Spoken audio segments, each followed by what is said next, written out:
Greetings, everyone. Tom Ely, serving as bishop in the Episcopal Church in Vermont. And this is part of our series around becoming more missional. And in just a moment, I'll introduce Del Glover to you. A reminder that becoming more missional is a year-long process that we're entering into within the Episcopal Church in Vermont to try to take a look at what it is we need to be a more missional Episcopal Church in Vermont going forward for the next 5 or 10 years.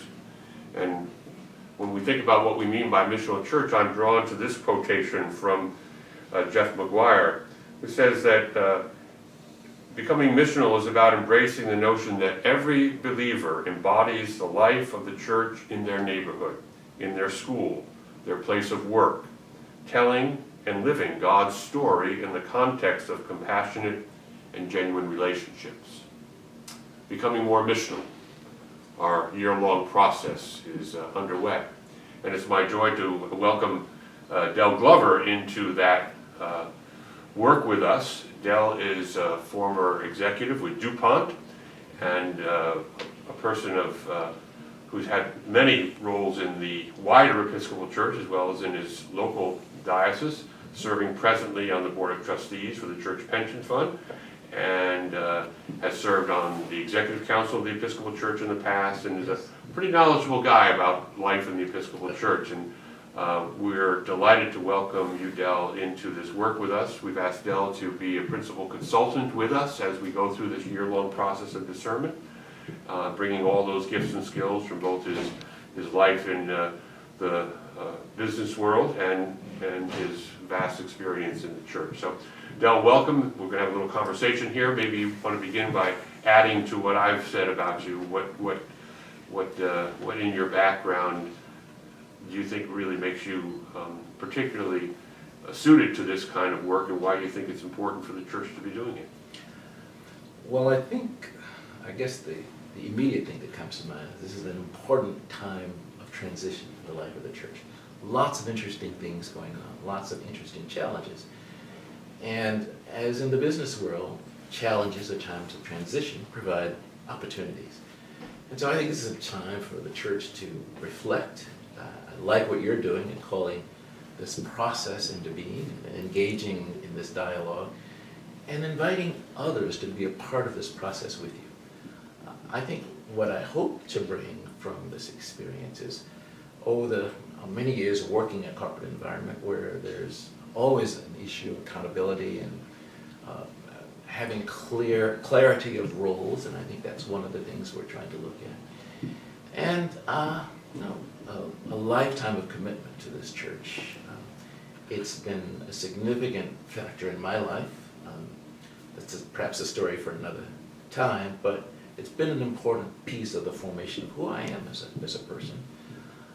I suspect being married to a priest is also an important part of that. Del's wife is the canon of the ordinary in the Diocese of Rhode Island. Yes. So inevitably that's an important part of our family life. But critically, I think what you're trying to raise for our attention in this process is how do we bring all of the aspects of being faithful to our religion, being faithful to God's call to us, and to all aspects of our life. And that's always a challenge, but I think it's one that constantly needs to be raised for us. With things happening in the secular world, transitions occurring there, it's an opportunity to draw on our faith, to be a part of understanding those dynamics, and to use that faith as we try to live our secular lives in a way that's faithful to God's call to us.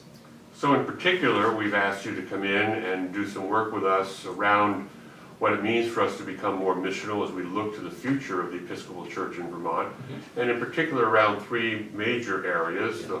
The question of how do we, including clarity around our mission, but how do we fund that mission? Yeah.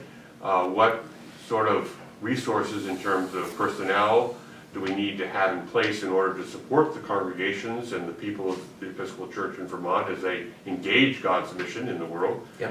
And then thirdly, what of our systems and structures institutionally do we need to look at and maybe reimagine in order to position ourselves well to be effective as this missional church going forward. Yeah. All of which we see as an evolutionary process, not that we're starting something new, but Yes. we're building on the work that we've done around baptismal ministry, baptismal living, the work that we've been doing looking at emerging Christianity and all the things that have been part of our convention process and so forth. So into that work, we've invited you to come and be our lead consultant. And so the question I would invite you to respond to is, so how are you going to do that? How are you going to do all that? What's the plan? It's a daunting task. I think, first of all, you make some interesting points. There are lots of interesting things going on already in this diocese. You've looked at a strategic plan, you've tried to project forward. So this is not something new. I think it is building on a foundation. You've got interesting things going on in terms of activities to look at how we worship and live out the expression of our religion, whether it's in stirrings of the spirit or whether it's looking at resources through Rock Point. So there are a number of interesting things going on. I think what I'd like to do is, first of all, build on that, be sure I understand that. Bring a perspective that perhaps allows me to share what I have learned and experienced elsewhere to the kinds of activities that you have underway. Money is always an issue. It's a resource, it's a tool to make things happen. So looking carefully at what you now do in terms of income and expenses seems appropriate, because that becomes an important way of enabling the kind of things that we want to do. So I will look at what you do, and I'll try to look at what other dioceses, perhaps in Province 1, the New England states, but maybe elsewhere as well. What have others done that we might provide some clue to what you might want to consider doing here. So that's the money part of it. And that means I will look at some data that's available through the Episcopal Church, the interesting research that's done by a group of analysts that are on the staff, both of CPG and the Episcopal Church Center in New York. So a lot of information is available that allows us to make those kinds of comparisons. So that's one thing. I think the other thing that's very important to do is to listen. What I hope I can do is engage in some conversations with some key people around the diocese, or the Episcopal Church, as you like to refer to the Episcopal Church in Vermont. And I think that's very important. I think hearing the wisdom, the experience of people who have been engaged in this ministry, in this state for many years is an important thing. I know Vermonters are unique. All Christians, all Vermonters, all New Englanders like to think they're unique, and you are. But there's also an opportunity to share perspective. So that's one of the things I want to do in those conversations that you've been kind enough to set up for me.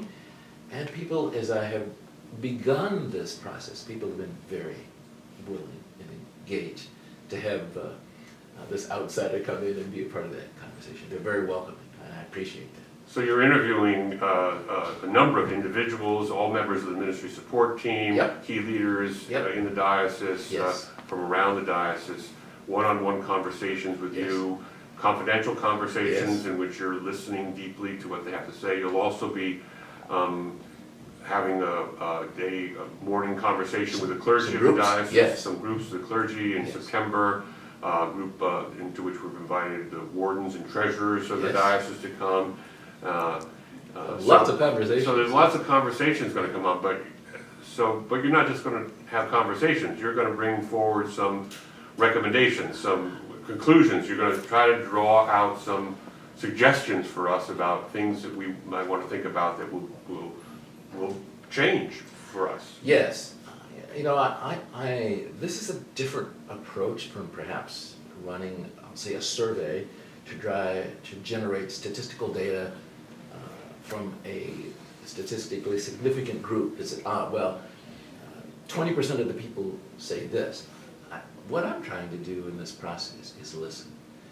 What I hope to be is influenced by what I hear And on the basis of what I hear, come back and have some conversations with you about, well, this is what I believe I've heard accurately from some faithful people in Vermont.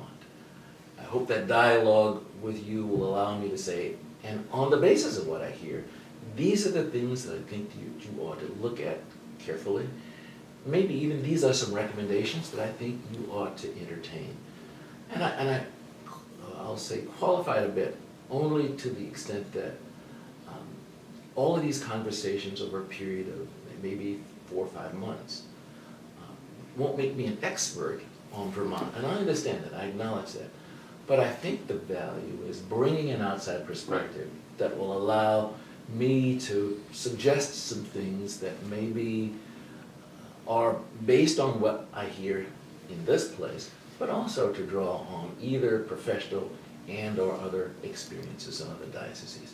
And I hope to be able to do that. For example, one of the things that I've already started to do is look at the data that I have accumulated in terms of just the raw statistics about the Episcopal Church in Vermont and compare those with some other dioceses. And you know, you have some unique characteristics here that make the kind of deployment of people appropriate for you. And other places, and an example I might draw on is there, for example, in the Diocese of Rhode Island, there are 2 Hispanic missioners.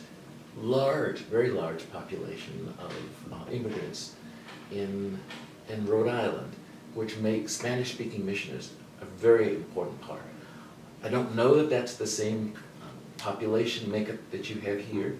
So drawing on what I see there will allow me to say, at least for them, that's a unique need.